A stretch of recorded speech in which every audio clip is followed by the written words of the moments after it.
দর্শক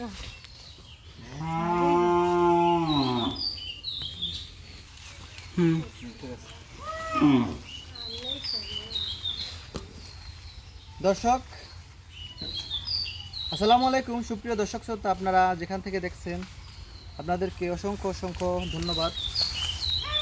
দর্শক দেখেন, এগুলো হলো গুয়াতেমালা হাইব্রিড ঘাস, যে ঘাসটি আমেরিকান 5G বলা হয়। আর এই ঘাসগুলো আসলে অন্তত কাটিং হয় নাই, কিন্তু আমি সরাসরি গাছ থেকে চারা থেকে লাগাইতেছি। দর্শক আপনারা যারা যেখান থেকে দেখছেন যে কীভাবে গুয়াতেমালা হাইব্রিড ঘাস লাগালে ভালো ফলন পাওয়া যায় এবং তাড়াতাড়ি গাছগুলা পরিপক্ক হয়, সেটা আপনারা দেখবেন। দর্শক দেখুন কীভাবে লাগাইতে হয়।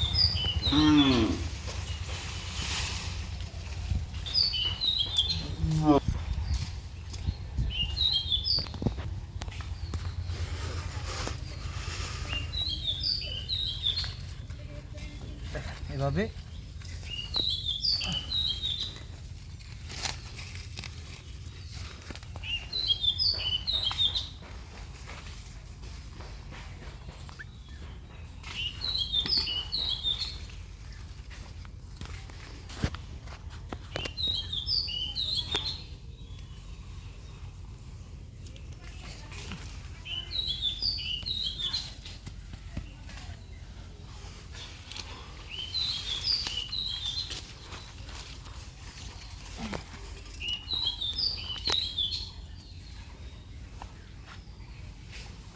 সুপ্রিয় দর্শক, এটা হলো গুয়াতেমালা হাইব্রিড ঘাস। দেখেন ঘাসটা কিন্তু অনেক মোটা এবং পাতাগুলাও কিন্তু অনেক মোটা হয়।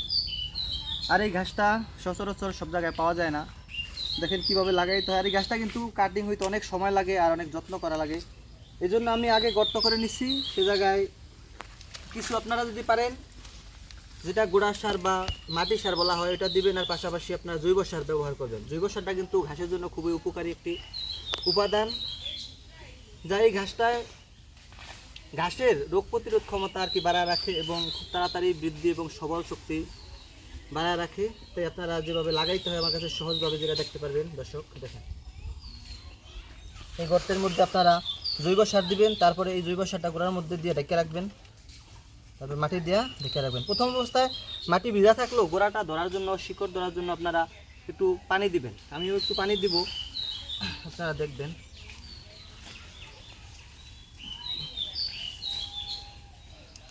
আর বেশি জাপবেন না, শক্ত বাড়িটা একটু আগলাই রাখবেন, যাতে শিকড়টা ভালোভাবে ধরতে পারে। এই ঘাসটার থেকে কিন্তু অনেক কুশি বেরোবে এবং অনেক চারা, সব দিক দিয়ে চারা বেরোবে। এই ঘাসটা কিন্তু অনেক মোটা তাজা হয়।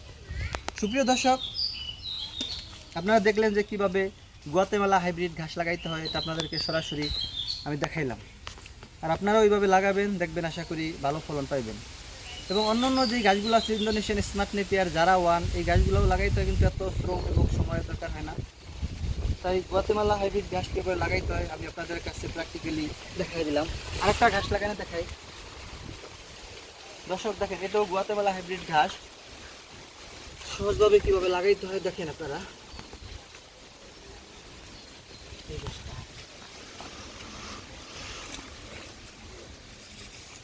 আমি কিন্তু এই গাছটা অন্য একটা গাছের থেকে আনছি, এটা কিন্তু কাটিং না, সরাসরি চারা। একটা ঝোপ থেকে, চারা ঝোপ থেকে কাটিংগুলা মানে চারাগুলা সরাই আনছি। আপনারাও এটা সহজে বুঝতে পারবেন। দর্শক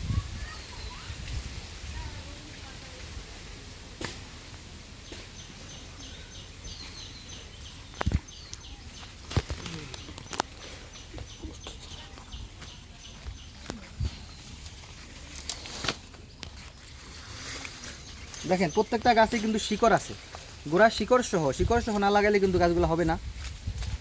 আর এই গাছগুলা কিন্তু উন্নত জাতের একটা ঘাস। এই ঘাসটা কিন্তু বাংলাদেশের সচরাচর কোথাও পাওয়া যায় না, সহজে পাবেন না।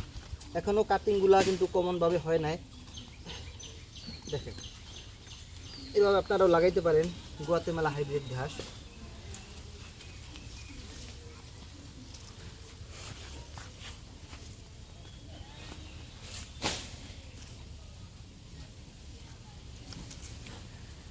সুপ্রিয় দর্শক, যারা খামারি ভাইয়েরা আছেন, তারা যদি আমার কাছ থেকে কাটিং নিতে চান, আমার কাছে সব ধরনের ঘাসের কাটিং আছে। ইন্দোনেশিয়ান স্মার্ট নেপিয়ার আছে, জারা ওয়ান হাইব্রিড ঘাস আছে, পাকসং আছে, আর গুয়াতেমালা হাইব্রিড ঘাসটি এখন পর্যন্ত আমার কাটিং হয় নাই, কিন্তু আপনারা যদি নিতে চান যে কোনো ঘাসের কাটিং আমার কাছ থেকে নিতে চাইলে এই হোয়াটসঅ্যাপ নাম্বার আছে, ইমো নাম্বার আছে, নাম্বারে যোগাযোগ করবেন এবং যোগাযোগ করলে আশা করি আপনাদেরকে সুস্থ সবল এবং ভালো মানের কাটিং দিয়ে আমি আপনাদের সহযোগিতা করতে পারবো। দর্শক, সকলে সুস্বাস্থ্য কামনা করি, সকলে ভালো আছেন, ভালো থাকবেন, সকলে সুস্বাস্থ্য কামনা করে আজকের জন্য এখানে বিদায় নিলাম। আল্লাহ হাফেজ।